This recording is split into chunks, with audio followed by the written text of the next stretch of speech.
Enjoy, Tim. Alex, Let's go. thank you very much for this nice introduction. My name is Tim Kroker. I'm a professional drummer, finger drummer, and today I like to talk a little bit about my approach of finger drumming, because it's a complete new instrument, and if it's an instrument, I like to discuss first. First of all, I like to thank you first, that you are here, Sample Music Festival, to having me here, Alex Sonnenfeld, to organize all this stuff. It's incredible. Big hand for Alex. Thank you so much. I like to thank Native Instruments building those beautiful machines I always use. And last but not least, I like to thank Noisy Academy. That's an electronic music school I'm teaching there, for instance, for machine or for drum programming, and they support this festival. So, that was the most important thing today. Now, we can start. So, when I started, I think it was 4 or 5 years ago, I started with finger drumming. I was looking for an instrument. I was looking for something. I'm a drummer. I love to play instruments, and I was looking for an electronic instrument. And to be honest, I couldn't find one. So I thought they all attach to keyboards, or you have an electronic drum set, but that's it in China. I was like, wow, that's it? So you have so many electronic sounds, new sounds, and you play them on your keyboard or on your electronic drum set. What is the goal? Why there is nothing new you can use? And then I discovered machine and started to finger drum, and I was like, wow, that's really great.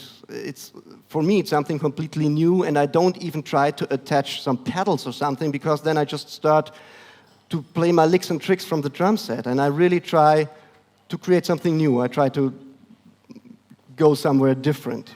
And when I started, a lot of friends, my musician friends, were like, yeah, but that's not an instrument. Come on, you have all those pads, even those colorfuls. No. And I was like, why not? So what's the problem? And then I started to think about, so what actually is an instrument? And that's really hard to say. So I brought a couple of things with me just to show it to you, and you tell me, is this an instrument? Just, who thinks this is an instrument? And who thinks, oh, in the back. Who thinks this isn't an instrument? Nobody. Okay, so that should be clear. Again, who thinks it's an instrument? But not all, huh? Okay, myself, I would consider both an instrument. I mean, percussion instruments, you go to a shop, to a music shop, and most of them will have both of them, a triangle and a maracas. Can buy them in the music shop. That's a good sign for a music instrument. And there's even notation if you have classical music, so there's a score, you have notation for the triangle and for the maracas. Okay, could be a musical instrument. But let's stay with the triangle. You have this form. If you straight it up, then you have a long bar.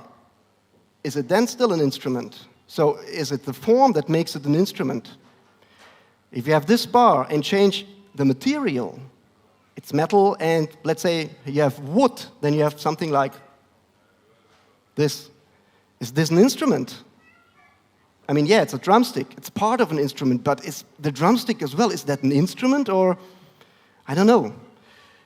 So material, if you shrink it down and you have a little thing, then you maybe end up, can you see that? It's a match. Is that an instrument? No, it's a match. Yeah, so you can't get that in the music shop. If I put it back and shake it, can't hear it. It's very quiet. So what is different between this and this? Why do we consider this as an instrument and maybe this not? So I came up with, there's no reason, that's a philosophic question, and I don't like to go too much into it because it doesn't lead to anything if it's an instrument or not. So I said, okay, this is an instrument, what I'm playing. My machine is an instrument. What is more important for me is there something, instruments, we consider instruments, acoustic instruments, have something in common. A guitar, a bass, a trumpet, a drum. And I think all of those instruments you play with your hands. Sometimes you use your mouth, you use your breath, but always you use your hands. Your feet you just use if your hand's already busy, like a drummer, or like an organ player, he play the bass with your foot. Oh, there's some Is there nothing? Oh no, you're just waving for the, no. You had a question or you were just waving? No, okay. I thought you know an instrument that you play with your feet. I would be very interested. So, I think your hands, that's a very important thing. And it's not just a one way. It's not going just from out of your hands in the instrument. But the instrument gives something back. It's a feedback. And so all your tactile senses get this feedback. And I think this is the most important thing playing an instrument, is this feedback. You don't actually use your eyes. And that is the big, big difference for me between a musical instrument and the computer.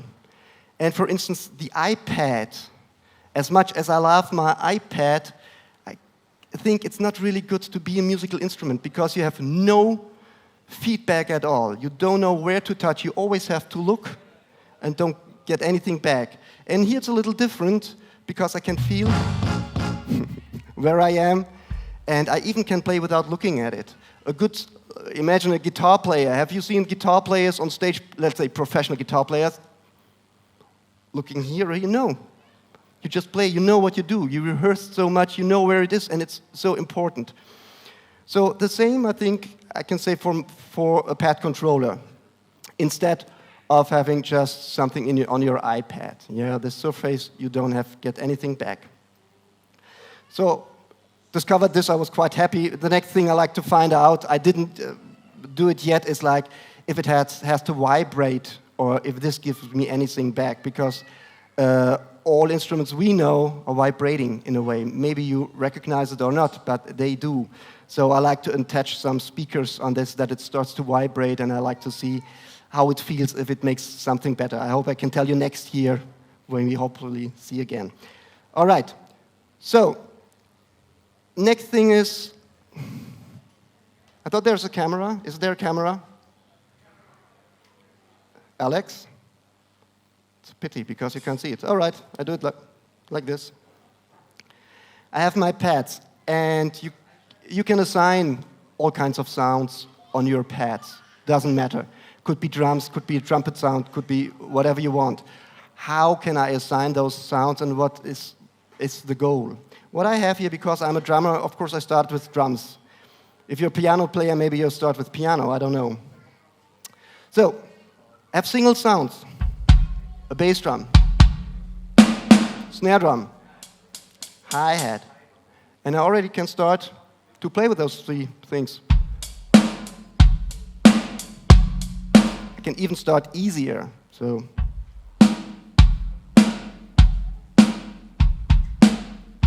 it's already a groove. Easy one, but it's a cool groove. So, adding the hi-hat.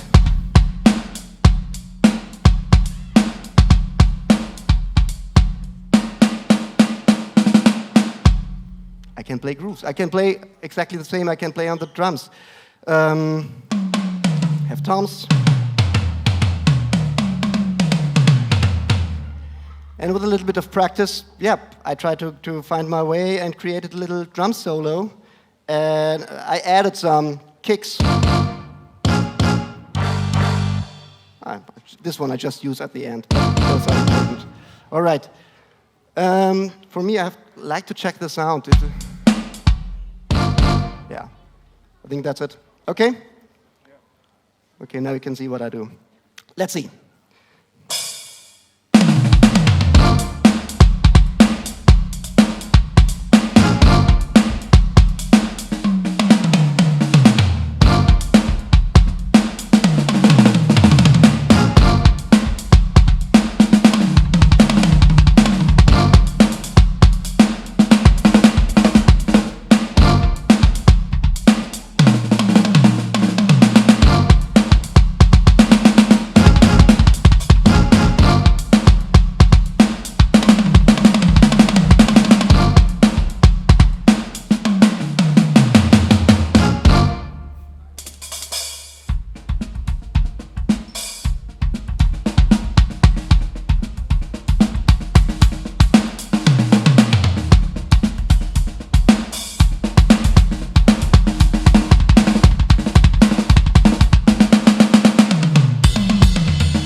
Thank you. Yeah, no. Sound-wise, is it possible that I have a little bit more sound on stage? Because it's kind of hell. I just hear it from the front. Is that possible? Oh, yeah. Thank you. So, like I said, I used a lot of drum stuff. I tried to get the things I learned on drums. How can I use it here? So a lot of licks like this one. Original what I would play on the drums, or this is typical. Woo! Can we check that with the sound? Okay, thank you. All those things are really directly from the drum set, and I'm like, okay, how can I figure that out with my fingers? But then, of course, you can do something, I don't know, I never tried this on the drum set. How was it?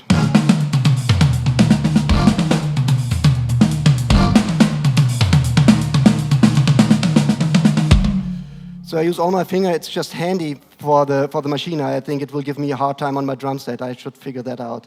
So that's what you can do with single sounds.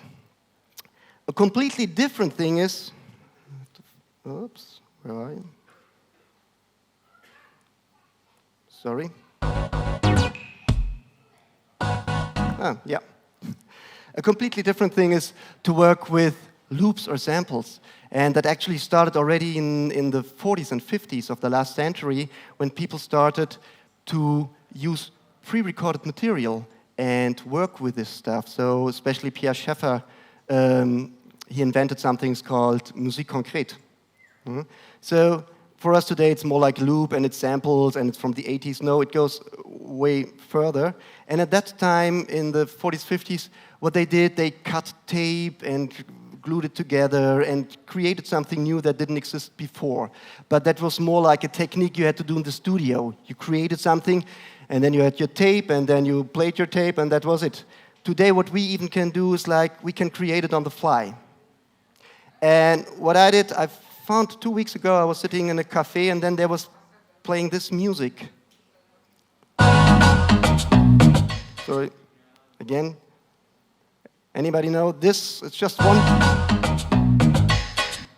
Anybody know this one?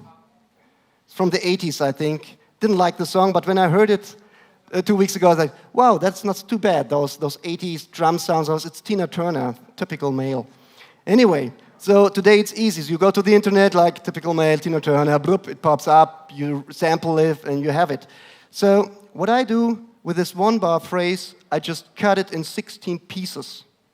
So, oh no, you can see it here. For every pad, I have a little piece, a 1/16th note, we call it. That's it. It's the first one, second, third, and so on. And if I play it in the right tempo, note after note, you have the complete groove.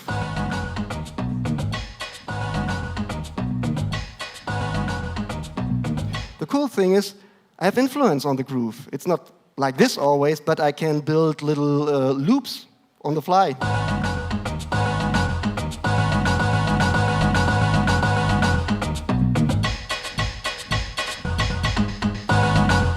And can create something new.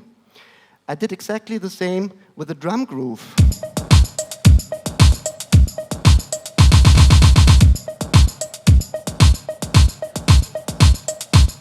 So, if I play them together, sounds like this.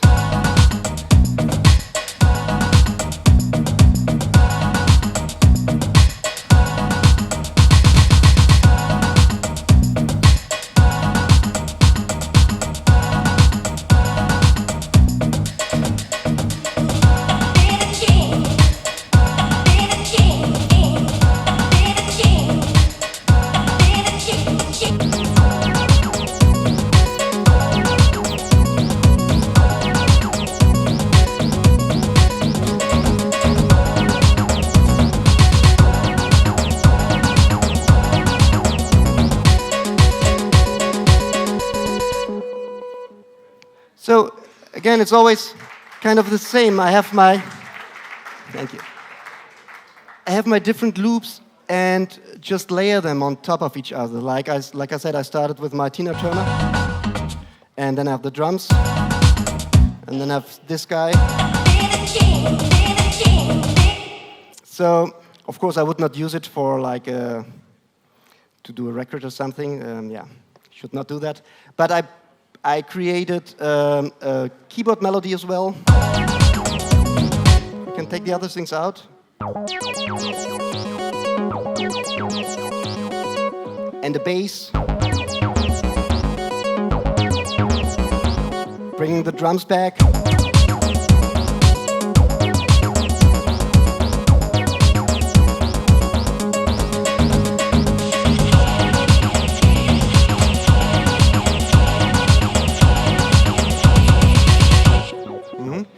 So, for myself, what I just tried to create something I like. And what I did after that, I just recorded it again and put it on the next level, and again sliced it again, but this time just in 8 pieces. So I have a little loud, I think, isn't it?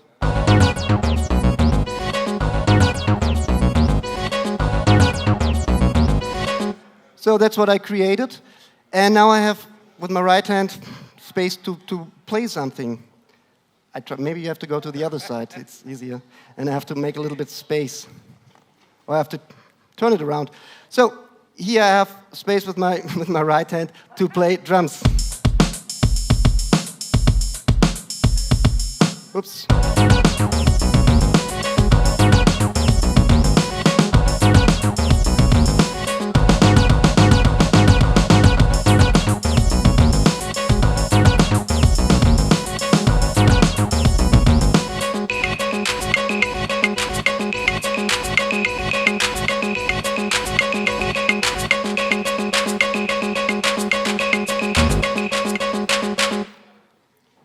So, set this one, I go do another step and stay exactly with the...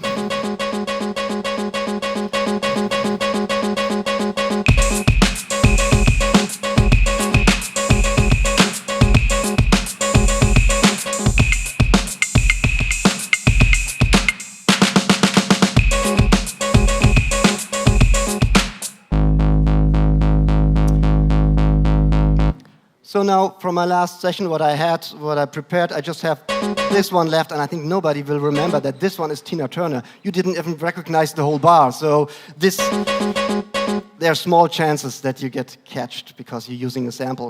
But I like this one. Again, now I've filled everything up with single sounds, what we did at the beginning, like with the drums. And here I have a bass sound that just goes... I think it's from Massive, so there's a sequencer that can play.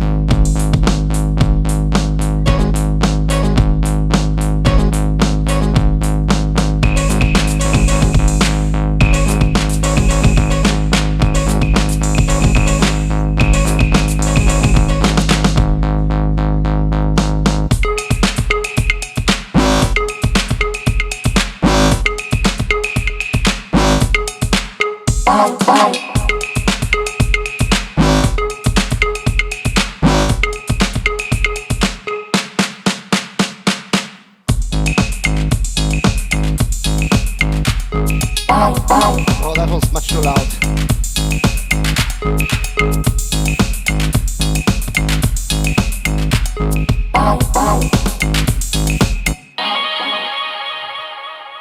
And you start all over again, create something new, maybe sample this one and go on, go on. So I use it like a creative start, or to become creative. I use a loop and then maybe I completely take it away or just use a little part of it. That's how I would start. So those two things were like using single sounds and using a complete loop and cut it into pieces and work with that. Those are, for me, the main things I can do with a machine, with a pad controller, and try to work with that. Next and last thing is the question, so how can I teach this, or is there a way to take some notes about this, so a notation way? And I thought a lot about that because I have a website, it's called Pad Sounds. So there are now, I think, 30 little videos, like tutorial videos. How can you explain people what you're doing? There's no notation, there are not even a scale or something. So first of all, what I did is like I used the grid notation. That's kind of what you find in every sequencer. And now I have to ask, where's Alex? So he said I should put... That's a pity. Alex, woohoo! If he not appears, then I have to play a little bit more. No, I have another piece. It should come afterwards. Yeah, but that, oh yeah, next one. That one, right. Can we have it in full size? And there, no, the green one. Yeah, Play. So, here's one of my lessons. Of course, first a little bit of explanation, so what will follow. And then, I mean, today it's very handy because everybody has at least a computer and an iPad or an iPhone. Ah, there he is. Woo! No problem. And I think I'm the only and last one who still use this kind of telephone. But in general, so it's a good idea to have everything just on the internet. Then you look at it and you check it out, and then know how it works. Yeah. That we had already. Yeah, we go a little bit further. So, blah, blah, blah. So, and here you can see, so you have the grid notation, and you see my fingers, what I'm doing, and on the right side, a little bit of explanation, what does it mean? And now it comes back.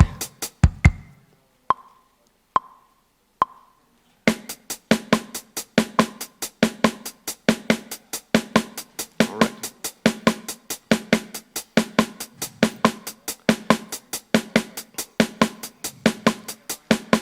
So what you can see here is like how I assigned the pads. There's one pad, it's the kick drum, the snare drum, and the hi-hat. When do they play? So you have this grid. This represents one bar, and you have the 16/16 in that one bar. So, and when they're, okay, when it's filled with a color, you have to play it. It's easy as that. And I think that works quite good, especially for people who don't read notes. And I have the feeling that a lot of people really have fear about notes. Like, oh fuck, I have to learn notes before. No, I hate that. I hated it in school already. I know it. So that was the reason I did it in this way, because it's quite handy. You can do really a lot of stuff. And at the very end of the... Oh, sorry.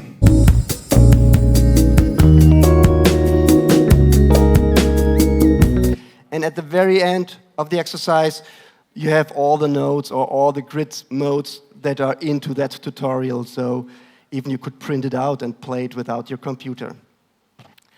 This came to, not to an end, but because it's very good for that.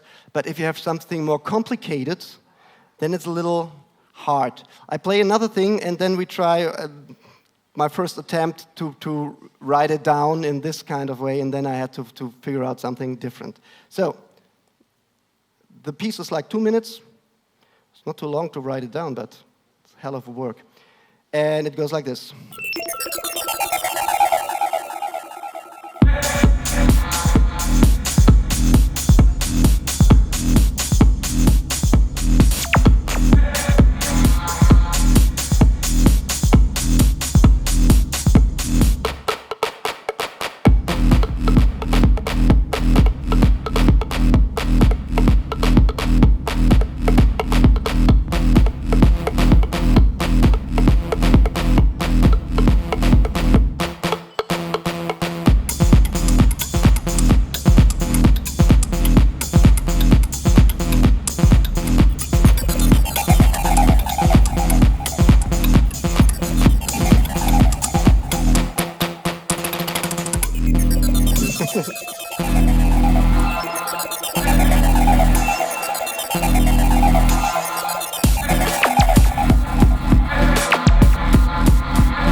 now.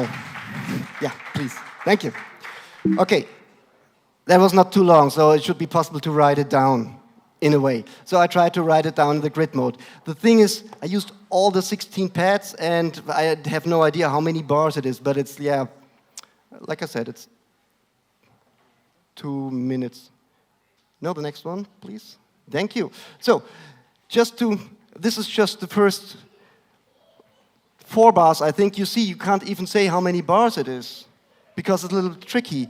And like you see, at the beginning, I just play. You can see the 2 lines.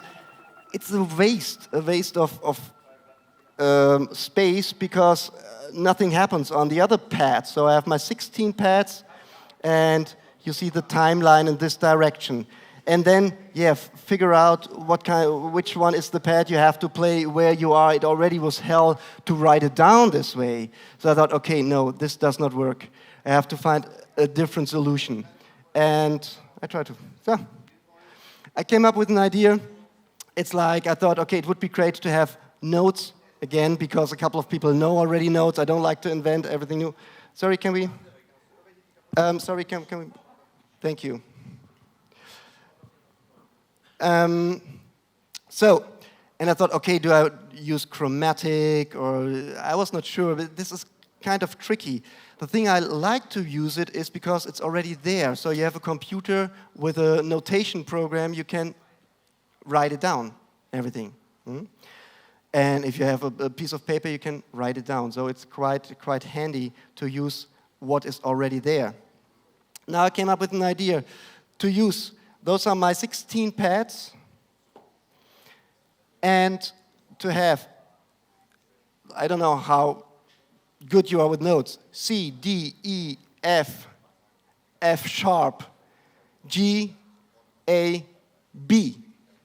And then it starts all over again. And that's the reason I use this F sharp, to have 8 notes. Otherwise, I would end up here with a C, and then there's a D there, and it becomes, I think, more complicated. So here you have C, and C, and D, and so on. So if you are used to notes, I think it's quite handy. I don't say that it's the most easiest thing, but maybe there is no easy way to really translate the machine thing into notes. And did you split it up, or is, oh no, here we are, cool. Exactly the same, just like horizontal. Pad 1 is C, pad 2 is D, pad 3 is E, and so on, and always with this F sharp. That's just to have it symmetrically, to have twice the same. And then what I thought, it would be cool to have one system for the right hand and one system for the left hand. So I did that, so they are exactly the same. They mean exactly the same, it's just that you have one for your right, one for your left hand. And actually, that's it. And I wrote down the whole piece. And it looks like this. So what is wrong is that you have those cleaves at the beginning, like the G and the F cleave. It's the program. The program doesn't do what I want. Sorry, I'm too stupid. So forget that. They have a different meaning, but not in our context. The cool thing is here, like you see the first 2 bars, it's just notes, you have pauses, it's just more handy. Then you have the whole structure. And then you start, and like you see, because it's electronic music, we have a lot of repetition. And we can use, like in bar 5, this little signs, like the repetition sign. We have a lot of those coming over and over again. Well, it's like those, and here, and here. So that's very handy. And to bring everything, so you have for instance, we didn't talk about different, rhythms. So you have 16th note, but you have triplets as well. So in that grid mode, of course, you can shrink it and just use it as triplets, but you have to explain it in a way. Here already it is explained, because we use it, or musicians use it every day. So in the first row, you have those 16ths, then there are triplets, 16th triplet in the second row. In the third row, we have 8-note triplets. It's all there. Yeah? And I didn't invent the rhythm new, so I just play in a common way. It's always there, already there, and I just had to transcribe it, which was a little bit of work, but it worked. And that's it. That's the end.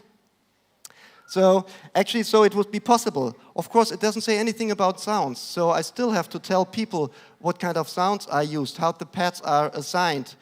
But if they have the sound set, they could, with those notes, they could play exactly what I played. So we will see if you have a better idea. Please don't hesitate to tell me, or if you have other ideas about finger drumming. So I'm here, I think, the whole day.